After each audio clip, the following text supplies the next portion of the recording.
What up, what up, what up? It's your boy Cuff from the TheVisionLab podcast, the official growth mindset podcast for all visionaries worldwide. We got another episode of Behind the Dollar, y'all, and I am super, super excited. We got my man Blake Donahoo, who is a cryptocurrency data scientist and just a huge enthusiast of what's going on in the crypto world. So this is going to be a super, super cool episode. With Behind the Dollar, we really want to give you guys opportunities at financial literacy. And financial literacy comes in so many different areas and so many different walks. So I'm super honored to have you here on the show, my man. Nice to see you. Yeah, absolutely. And so real quickly before we get going, this episode is sponsored by James Aquila and Aquila Financial and Tax Services. I want to say a big shout out to James and his team over there. Even though tax season is over with, you guys can still reach out to him for any type of tax planning and all of his services. He's got a number of cool things that are going on right now, so make sure you guys hit him up. I want to give a quick shout out to my partner Mo.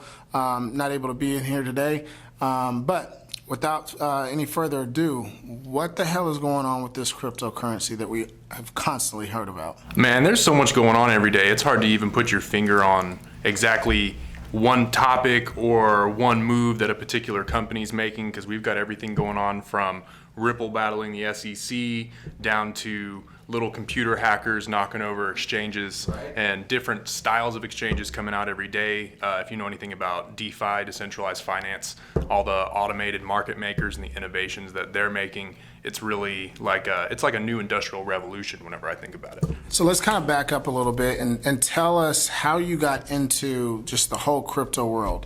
Probably like a lot of other people, it was the publicity that initially pulled my attention to it. And then from there, just being already kind of computer oriented, I started looking at what was going on behind it, what powers it, the way that everything works. Because there's so much that people are using blockchain for now that it's not just cryptocurrency that you can run on it. There are so many other innovations that people are using just as a transaction ledger and the things they're building off of it, that it's just amazing to see. So about how long ago did you get involved? It's 2021, so I want to say maybe 7-8 years ago. Okay, so this obviously, and what's really a misnomer is that cryptocurrency has been around for a very long time, right? And I think you had said we've been leveraging cryptocurrency for a couple of decades. Yes, and that's really just because, if you think about the way our banks work, all the numbers that you see running through your account online, it's not like the bank has that sitting in US dollar or gold or anything there that they can back it up at any time. That's all cryptocurrency. It's just not blockchain operated cryptocurrency. Okay, so let's explain blockchain, because that's really the foundational piece, right? Mm-hmm. So why don't you give us an example or define what blockchain is? Blockchain is really just it's a mathematical system of record keeping. So you have, if you picture a block formed into chains, each one of those connections is just a mathematical formula that forms basically a secure lock, keeping the integrity of the information as it builds. So as you use a blockchain, it gets bigger and bigger and bigger. But what you gain from that is the ability to maintain the integrity of the information at the bottom without it corrupting after a certain point. And then why has cryptocurrency, particularly Bitcoin, become so wildly popular over the last 8 years? I want to say it's a combination of controversy and use. Because you have things like the Silk Road that happened way back when.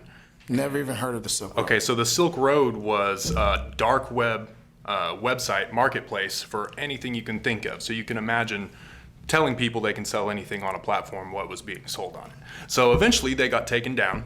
And, from there, it was just, what were they using? Oh, it was Bitcoin. So Bitcoin started getting demonized, But a lot like Kanye said, any publicity is technically good publicity. So it kind of just spun from there, because then you have Satoshi Nakamoto and this whole kind of story behind where it comes from, and no real company or person stepping up behind it and saying, oh, this is mine, I made it. So it's just that kind of public curiosity that kept building the interest bubble, so to speak. Wow. So first of all, I didn't know the depth that it brought to the table.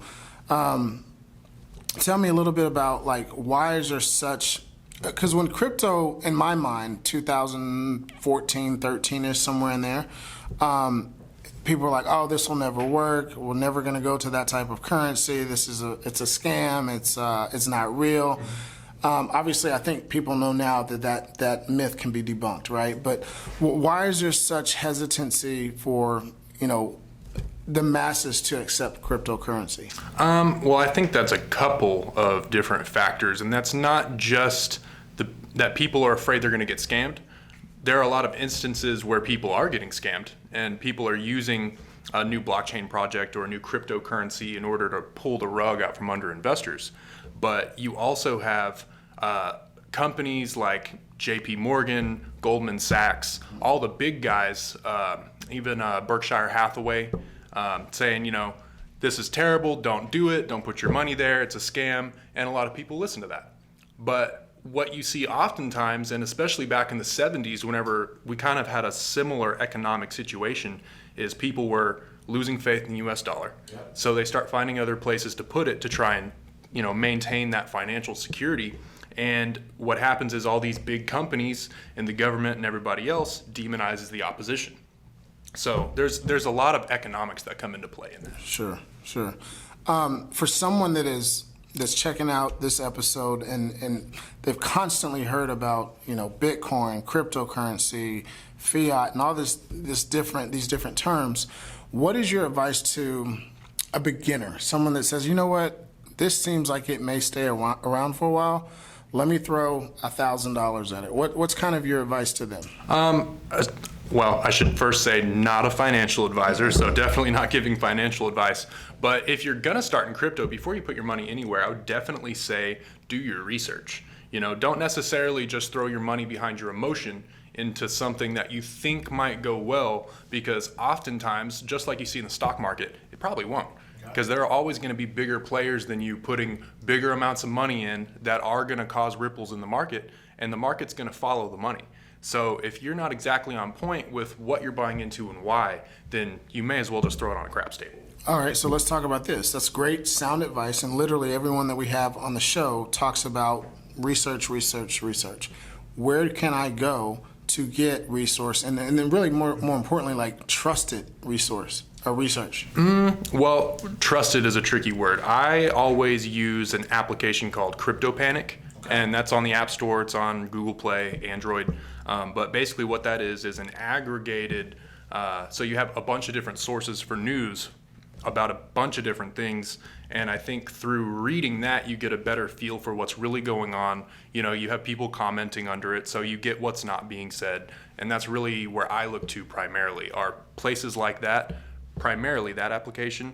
I don't really know of any others that are as open with the amount of information and the number of sources that it's coming from.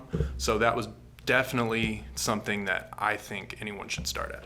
That's great. And so when you look at it, Bitcoin is the prima donna of all crypto, right? Or at least to my knowledge. And then you've got Ethereum. What are some other big players that people need to know about? Definitely Ripple. Okay. Yeah, I've heard you mention that a couple times. And if you don't know about Ripple, that's just a distributed ledger system. So it's a blockchain within blockchains, kind of like Inception. So it's just integrated cross-border payments. Right now, they're in a big battle with the SEC. So that's bringing a lot of attention to the crypto world, and I think we're going to see a lot of innovation just out of what comes from that lawsuit. What do you think that innovation looks like? And I obviously understand you're not Nostradamus and you don't work for the government, but like, what do you forecast to happen? Just from my speculation, because there are so many things going on behind the scenes. Like, we've got a former U.S. treasurer on the board at Ripple. Okay. So we've got government officials on the board there, and they've got this SEC lawsuit. So I think ultimately what's going to happen is we're going to see some form of the XRP ledger get incorporated into anything that our country does as far as crypto. And for those that are completely unaware, what is XRP? XRP is the native token to the Ripple network. So really, XRP and Ripple are two different entities, but they're one and the same. XRP is a tokenized representation of Ripple. I'm glad you brought the word up, token, right? So, basically anybody can create a token or a coin. It has zero monetary value in terms of being backed by security. Right. But I can come up with a TheVisionLab podcast coin. how does that coin gain value? Well, and that's definitely something that it's easy to do, but it's a gray area as far as the law. So first and foremost is the legal aspect, because in that sense, whenever you're offering something with the assumption that it's going to rise in value, you've got to have your SEC licensing. Like, you've got to go through and register with them as a security and whatnot. But basically, the way that gains value is a lot like the way that a stock would gain value. So you have a stock that hits the market, people buy it, scarcity equals value, prices go up. So ultimately, that's really just a matter of public emotion and scarcity on the market, and then people investing into it, so that price climbs higher every time someone makes a purchase. Someone else buys in behind them at a higher price, so the actual liquidity behind it grows and grows and grows. But where I think a lot of people get hung up on, at least in mainstream society, is that there's just coin. We'll use Bitcoin, right, as an example. And we've seen it, earlier this year rise to $60,000 per coin. But you don't see it being transactional in terms of, I can't go to, Walmart, or I can't go to a movie, or I can't go pay gas with it, right? And I think that's the big turning point that people are really looking for. But how do you say that, hey, this is value at $60,000, right, USD, but I can't spend it anywhere? Mm-hmm. Well, I really think that's what we're seeing change right now, because now we have El Salvador, an entire country, albeit a small country, adopting Bitcoin as an actual reserve currency.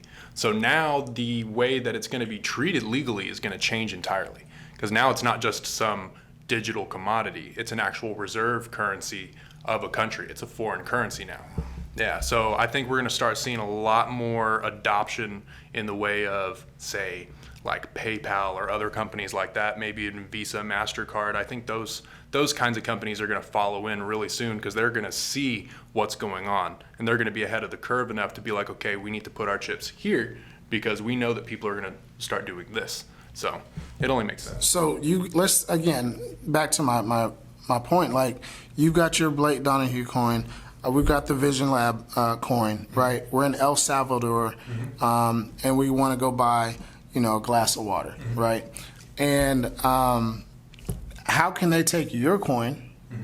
And how can they take my coin? How can they take the USD and then whatever currency they use in El Salvador? Well, that's going to be more a question of the transaction and merchant network that a lot of these businesses are using. So, like, right now, if you think about it, everybody accepts Visa, MasterCard, other things like PayPal, Cash App. Those are all partnered in with Visa, and they have certain registration numbers that allow them to be processed on the same network. So whenever we're going to be able to pay in cryptocurrency is whenever someone is going to come along and basically say, we have this much of a market share that we could increase by, we need to integrate into, basically being able to accept this, whether they're basically setting up a mini exchange behind a curtain where they're accepting crypto and changing it into the currency that they want, or they're just accepting cryptocurrency in whole at basically whatever the native value is, so in our case US dollar, and then just stashing all of it. So how did and you said currency exchange, which is actually where I was going next, is when you convert that back, whether that be now or in the future, what does that process look like in terms of currency exchange and exchange rates for that? Well, you may not know the exchange rates. Yeah. I mean, because that's something that's going to fluctuate all the time, unless you have things like stable coins. So you have like USD Coin and Tether and companies like that basically put out a cryptocurrency and decided to back it with regular fiat, US dollar, to try and keep the value the same. So it never fluctuates more than a couple decimal points. And what that does is kind of creates a medium to exchange between our currency and the rest of crypto. So it's like that little go-between, that little, lily pad in the pond, so to speak, where people can put their money before they decide what to do with it. So interesting. Would you agree that, at least in America, right, there was a lot of hesitation with crypto because, well, let me rephrase that. There was a lot of hesitation on what the government would do with crypto, so you saw a huge influx circa 2015-ish, right? When I can remember when it went from like 4 to 8 grand, and from 8 to like 15 or 16, and then it ended up coming right back down to like 6 or whatever it was.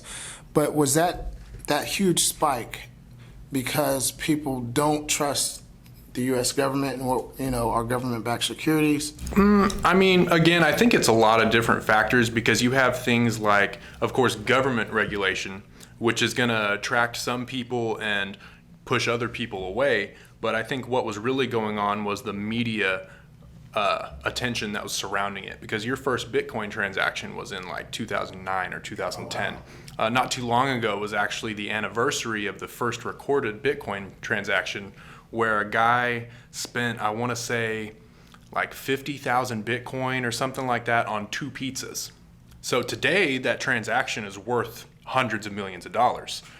And then, he was on, I forgot what news channel, just kind of talking about it, like, yeah, it is what it is, kind of kicking himself, because at that point, it had no value, though. It was as good as, video game money. It was nothing. But that proves the point that, futuristically, long term, this really has the potential to do nothing but go up, right? Now, whether that goes up slowly or in a fast capacity, I mean, it's going to go up because it's going to be widely sourced, widely used as currency. So, I mean, yeah, like back then, 2009, traded it for some pizzas. But I mean, like, if he held on to that, it's hundreds of millions of dollars. Yeah. Well, and I mean, it's kind of hard to say whether or not something is going to go up or down, but I would say just by the internal functions of Bitcoin, there's a finite amount. And it has enough interest and enough people kind of hoarding over it to where it's just by the basic rules of economics, it's going to find itself going up. Now, what time scale that happens on, who's to say? Because for all we know, before it goes up again, it could crash by half the price it's at now. That's just the crypto market. Yeah. And until it really gets more adopted and there are enough people using it to where people moving a large amount of it here or there doesn't affect the price of it across the board. Would you say that crypto is similar, and I want to be specific, to how stocks are in the stock market? Very much. Okay. And we know that historically, over time, there's a 8-9% return in the stock market since the crash, right? But so if it does happen to go down, and again, you're not a financial advisor. Thanks for that. I want to put that out there to everybody, right? But I mean, that's a great time to get in and buy, right? Yeah, I mean, if you look at what was going on in 1921 as opposed to 2021, just all the changes that were going on then, I mean, there were, I don't know how many millionaires made mostly off of real estate then and oil and other commodities like that, but in a depression when everything was so low, and the people that did buy in, well, by the middle of the century, all of those things had gone back up. So crypto, I think, is going to follow a similar pattern, really, regardless of how it's treated in the eyes of any government. Yeah, and it's so crazy to me because, like, you don't know, it's such an untapped market. Like, you don't know how high it is. And one of the things we met a couple of weeks ago, maybe a month ago, and what I didn't realize is that there's only a finite number of crypto that's out there. Right? I mean, and that's growing every day just because of how easy it is to put out tokens on certain networks like Binance. I mean, you have so many projects coming out, like all these dog tokens that somehow found their way to the market. Like it's just one after another. There are thousands right now, but only a few that really kind of innovate on what can be done and their uses and that are actually being adopted by bigger companies. So let's help some early adopters out. Like, again, do our research, whatever you can find, make the best educated decision. But then how do you grow a portfolio? As an investor, again, I mean, that all starts with research. So as long as you're not buying in at a certain position for whatever cryptocurrency and then seeing it go down and letting your emotions get the best of you, that's just kind of basic trading 101, is not to make your moves based off of your emotion. And really, in most cases, do the opposite of what your emotions are telling you to do, because that's the way the market works. That's really good. What else would you recommend? I mean, other than research is just such a big thing for me, because I don't do anything to my portfolio without knowing everything about whatever I'm buying into beforehand and then some. And sometimes I'll wait and watch it for a while before I put my money where I think my mind is. I like to kind of make sure, like I'll try and, think of what something's going to do and then see if it does that, just to see how on point I am before I put my eggs in the basket. Do you feel like let's say, hey, I think this is going to rise to 60,000 and I'm going to wait, it's 53, I'm going to wait, and it hits it. Do you look at it and say, well, shoot, I just missed out on whatever profits I could have recognized? I mean, you can look at it that way, or you can look at it like, okay, you've got a pretty good sense of where that particular asset is and how it acts, see how well you do on predicting its next downturn, and then buy in it. That's great advice. And that's one of the reasons why I want to have you on the show, man. I think it's incredibly important for all of our visionaries to, be well versed in different areas of money, right? This is a vehicle that I think a lot of people can become wealthy off of if they just take the time, do the research, study the market, understand what's going on. And I think you bring a certain value to our audience, and I do appreciate that. When you look at, kind of where it's been and where it's going, where are we right now? I would say if we were an infant, we're just now starting to walk around and get into things and make messes. We're still falling over a bit and, putting things in our mouth and, getting into all kinds of trouble. And I think we're kind of just right in that sweet spot of the evolutionary phase of where now a lot of people are really taking a serious look at it and trying to figure out how it can really be used and integrated into certain aspects of whatever their business is. So, I mean, when you think just blockchain on its own, you've got companies, again, Goldman Sachs, JP Morgan, that are adopting these things just as a system of record keeping, aside from the entire function of cryptocurrency, which is really just a function that exists as a byproduct of blockchain. So we're seeing a lot like smart contracts on the Ethereum network and different ways that companies are integrating new technology and introducing it to the market that we didn't see before. And I think, and you can correct me if I'm wrong, a number of these companies that you mentioned, and I'm not saying on record that Goldman Sachs or Chase or whatever are doing this, but a lot of those large companies that were speaking so ill of crypto actually have bought a ton of crypto. Oh yes. And I mean, again, I don't know these people personally. I just go by what I read. So not to disparage any of them at all, but there are certainly people like that will talk down on an asset and then get the market to get their money out of it, drive the price down, and then buy into the dip. And then all of a sudden this thing is the best thing that they've ever found, and everyone buys back in, the price goes up. Yeah, so it's really interesting because you see that in every market, the political landscape, financial market. People that are major players have the ability to influence the market, have it correct itself, and then jump in at the right moment and then make huge profits off of that. What are some things that people should be concerned about with cryptocurrency and blockchain? And I want to get into blockchain after this, but specifically with crypto. Specifically with crypto is maintain control over your private keys. So with a lot of I would say the mainstream exchanges that are out right now, those are actually just managerial kind of businesses where they're holding control over your private key, and which is basically kind of like the PIN to your bank account. If you have the PIN to the bank account, aside from the aspect of identity, that's technically, you can call it your bank account. So now I got to jump in here. Like how would they get that key? How would they get that PIN? Well, in the case of the exchanges, this is something that has already, that's just a part of the arrangement of, the exchange, the agreement that you go into whenever you open an account on one of these. They're basically managing that private key so that they can manage your trades as you make them through whatever their mobile app or their website.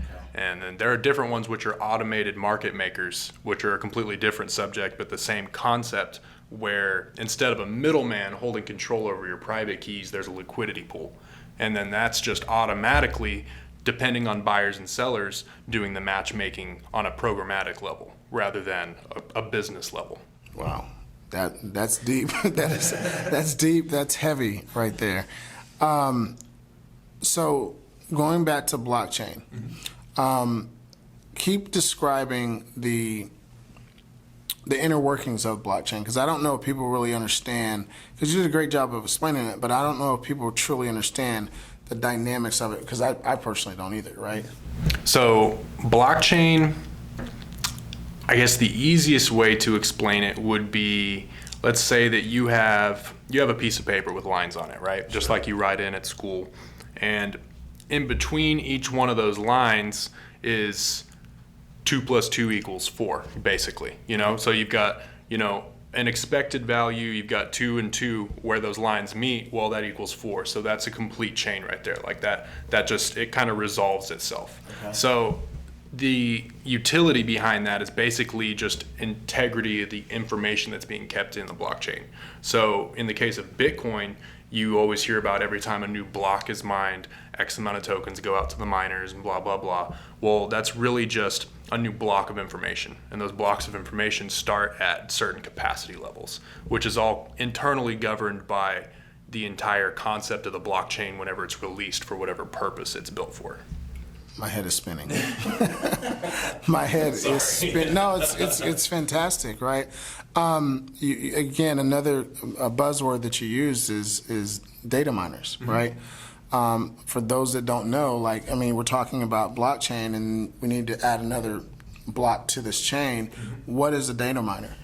So a data miner, if you think about banks or credit card processors, processing transactions in the regular market as we know it, normally those are big data centers, just full of computers processing transactions all day. Data miners are basically serving dual functions in that, so you hear about the worldwide distributed decentralized network of cryptocurrency. Well, data miners are computers on that network that are basically downloading information that kind of re-verifies the blockchain while they're basically doing the processing work. So instead of a data center and a big company behind it, you have a bunch of individuals and their computers that make up this network. And I think that's the super scary part, right? Like, we're talking folks like you that know what the hell they're doing, and you can correct me if I'm wrong, but they're not literally sitting at a computer doing this all day. There's a lot of setup and maintenance, but but other than that, once you set up a node, depending on what network it's for, there's really not a lot of work involved other than maintenance. Shit's gonna burn out. Excuse my French, but it's gonna go wrong every now and then. And then if you have it, someone that hacks it and tries to overload your network just for whatever malicious reason, you could have stuff go up in flames. But there's so much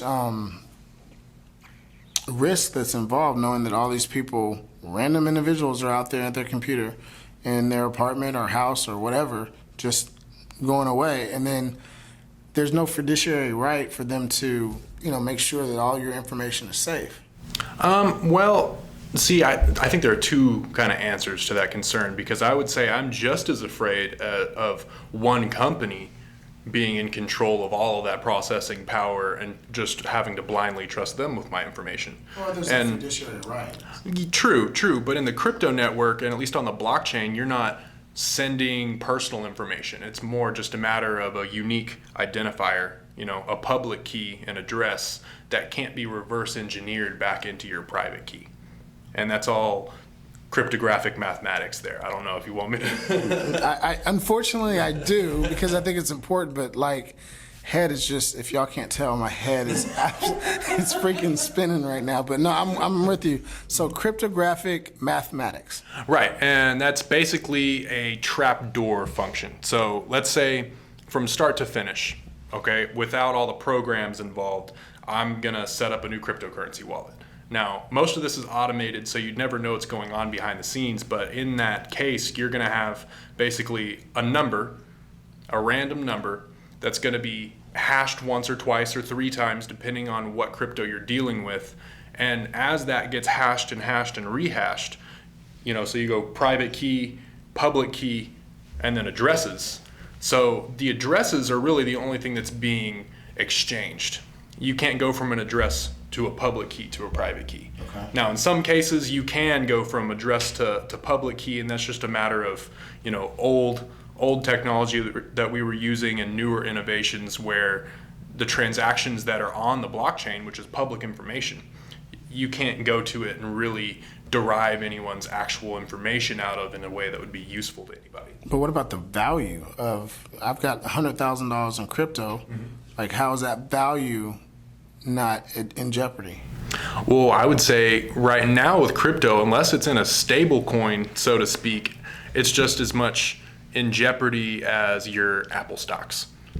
Anything could happen, especially with a commodity that's being traded as rapidly and changing as rapidly as crypto is.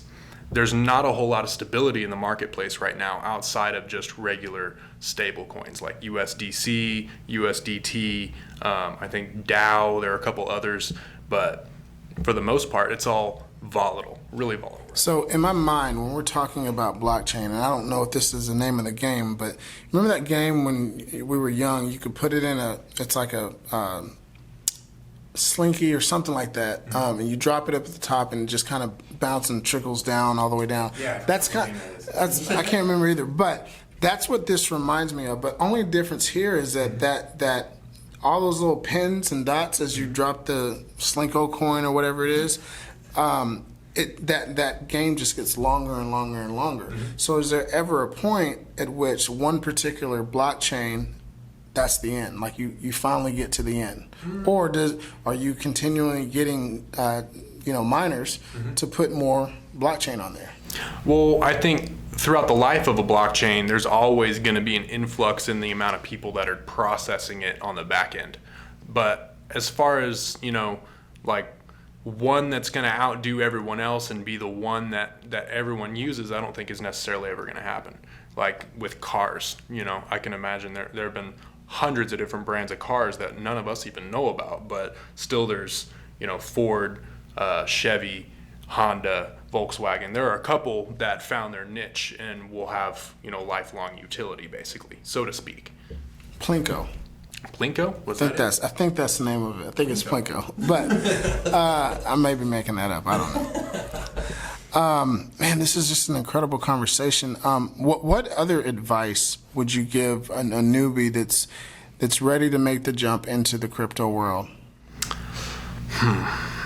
That's a tough one, because the first thing that pops into my mind every time I hear that is research. Right. But really figure out what you're comfortable with, what platform you're comfortable with, whether you want to be trading on decentralized markets, whether you want to go the traditional exchange route, really just figuring out that comfortability zone and kind of where that meets you with your experience level, because a lot of it still is very technologically oriented. So if you're not very computer literate in the sense of programming and command line and things like that, I mean, not to say that that's always going to be something you have to know how to do just to do DeFi or regular centralized exchanges, but definitely go into an area where you're not going to have to compete with yourself too much when you're already having to compete with the market. What is this? I'll say the word fear or awareness. Let's use the word awareness, right? With being a part of a centralized market and trying to move into a decentralized market, because I hear it all the time. Everybody wants to be in a decentralized market. Would you please explain as to why? So I guess the fear that you might be hearing about would be more, I guess, I have fear in the centralized market, right? For reasons like if you think that's about what I'm saying. Everybody wants to go. Everybody wants to move to a decentralized market. Why is that? Well, and that's because of either one or a small group of people having control over your money ultimately. And like we've seen just with our First Amendment rights, so many companies are basically taking advice from somebody on who to block, who to ban on certain social platforms. It works the same way in finance. Okay. So when you look at what happened with GameStop, on that group of Redditors that decided to pump up the GameStop stock on Robinhood, well, whenever it got to a certain point, Robinhood shut the whole thing down. They wouldn't let people sell out. So, why would I want to put my money and my risk and my work into an asset platform and try and make money on it, knowing that there's a chance that the people behind the scenes are going to be working against me if I make too much money? But in the same vein, though, when you're in a decentralized market and everybody can have control, doesn't that create more volatility for your returns? In a sense, Because you may say one thing, and Right. and you're good friends with Corey that was on the show. Shout out to Corey from Behind Wallet. You're friends with Corey. You got me. You got Mo. You got Adam, and we all control this, and it's decentralized. Like this person in the middle, how are they not more vulnerable? well, for person in the middle, what do you mean? You mean Like the person, the investor. So basically, that's really a matter of preference. Some people are more comfortable in the hands of, whatever company is behind it. I know for most of the crypto market, most of us are like, no, we want to be in control of our own stuff. Okay. So with a DeFi market, it's basically not necessarily that I'm in control or you're in control. It's just that I'm in control of my assets, you're in control of yours. And there's no one kind of hovering in between us like a referee, saying, when something can happen, when something can't happen. Like if I want to sell this at this price and I put that out on a DeFi market, if there's someone buying at that price, it's going to happen. So it's all based on what somebody on the other end is willing to pay for it. Basically. So a little different from stocks, right? And I think that's the thing that I'm trying to grasp is that, hey, if I know this stock is $5 and I've got a call at 2, like I'm out. You know what I mean? Right. But what you're saying is, hey, if I want to be able to sell that at whatever, then I will. And that's interesting. Well, and that's still and that's order book style matchmaking, which is what goes on in the stock market. There's several crypto exchanges that operate that way, but DeFi is automated. And what I mean by that is basically you've probably heard about staking or liquidity pools and things like that. I've heard the term liquidity pools. Have zero clue what it means. So basically, a liquidity pool is when you take let's say a brand new asset, right? Well, I want to attach a value to this asset, so I'm going to take something that's already of perceived value and pair it with it, however much of this to however much of this, in order to equate to a value of whatever that new asset is. So I stake those together and put it into a liquidity pool, and what that does is enable anybody to buy that asset at the price of the perceived value that was already staked with it. So it's just an automated form of matchmaking. And so in DeFi, that's what it allows you to do. In a sense, yes. In a nutshell. Wow. And you're rocking this right now. Like this is crazy. Like how did you? I know you said you studied or you know it, but I mean I think it's absolutely incredible, man. I want to say thank you for being on the show. Before we, kind of land the plane, will you go ahead and drop your social media handles for anyone that has questions about this? I know we've covered a lot, so for, to all of our visionaries, you might want to hit this one, hit the rewind button, or go back. And if you're watching this on YouTube and you like the content that you've heard, please go ahead and hit that like and subscribe button. But this might be an episode that you want to go back and listen to a couple of times because you dropped a ton on us today. Well, and I'm happy to be on. Thanks for having me. I'm always happy to come back on. I love talking about this stuff. It's just it's a personal passion of mine. But if you want to check me out on social media, interestingly enough, my username on Instagram is The White Poppy. Yeah. I got that name whenever I was managing strip clubs here in Dallas. Oh. So, and then on LinkedIn, it's Bamf Donahoo, like the Dane Cook phrase, Bamf. BAMF Donahoo, DONAHOO. So check me out. So let me ask you this, Blake. Like, where do you see yourself in the next 5 years?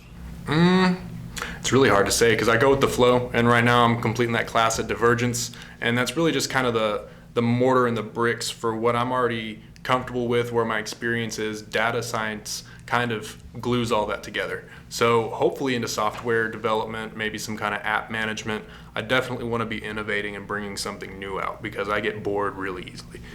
You're not going to have enough crypto to retire. Who knows? I love it. Well, hey, man, listen, I want to say thank you for being on another episode of Behind the Dollar. And this is Blake Donahue, and absolutely mind-blowing experience. Crypto is certainly taking off. A lot of things that you have to know to do well in the market, right? And I think you did a great job of really explaining that. So to all of our visionaries, thank you so much for listening. Again, if you like the content, please go ahead and hit that like button and that subscribe button. We'll see you guys next month on another episode of Behind the Dollar. Blessings.